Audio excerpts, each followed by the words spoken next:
Welcome to Penrose Learning, where we make understanding easy. You start by confirming prerequisites and making the first moves. Check that both monitors use quality display port or high-speed HDMI cables plugged straight into the GPU. Once done, set each monitor to its native resolution in display settings so Windows reports correct modes. Make sure power cables are secure and monitors use the same color depth. These initial steps eliminate common negotiation problems between GPU and displays and prepare you for the deeper configuration that follows. Next, update your GPU driver with a clean install using the vendor's tool. This removes lingering profile corruption.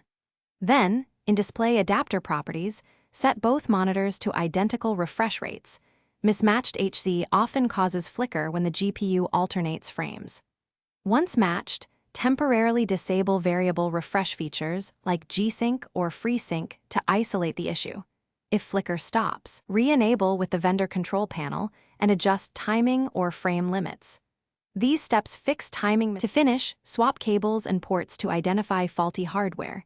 Test each monitor independently to confirm the source. Once confirmed, disable hardware acceleration in browser and heavy apps because some drivers mishandle accelerated composition, causing flicker. If the problem persists after driver clean install, matched refresh rates, and cable swaps, update monitor firmware if available or prepare for warranty service. A defective scaler or power regulation in the monitor is a common final cause.